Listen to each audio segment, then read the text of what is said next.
Your Excellency, the President of the Republic of Kenya, and His Excellency, the Deputy President, and the First Lady, and the family of the late General Oola, and all protocols observed.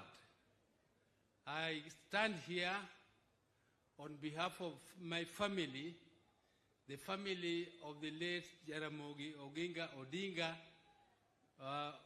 on whom I represent as the chair.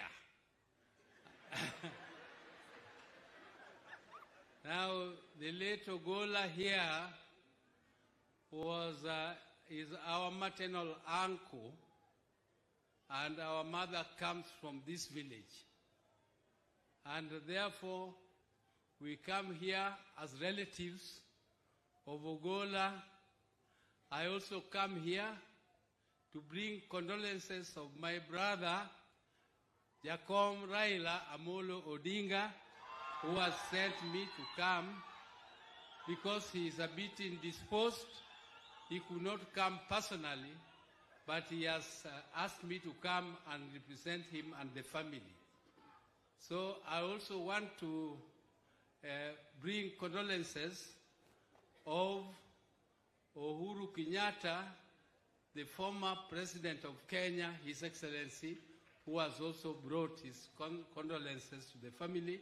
He is out of the country, but he has asked me to bring his condolences to the family. Now, I would only want to mention one word after saying words of condolences and sympathies to the family. I would just like to say that the death was an accident, but even though it is an accident, in this region we have had many such accidents. And we have also had assassination of leaders from this region.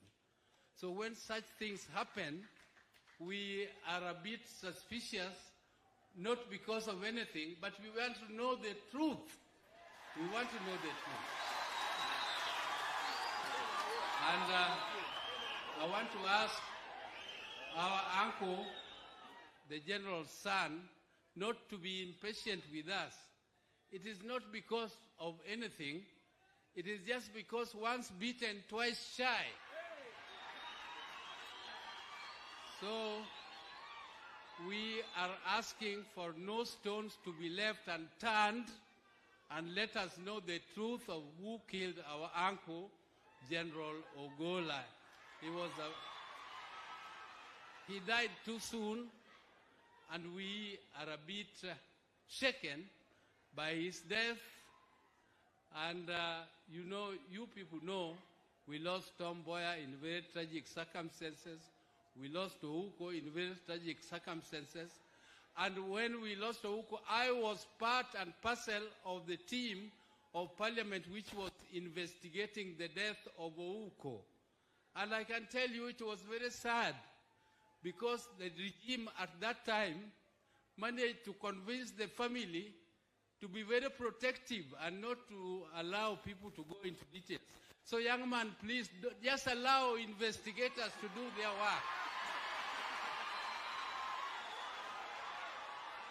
Now, with those very, very few remarks, I would once again want to wish that our uncle is rested in peace in heaven, and let the Almighty put him in the best place, and was one of our best sons, one of the best sons from this area. We wish that the Almighty puts his soul in peace, and let his family also rest here, and we shall be with you all the times. Thank you very much.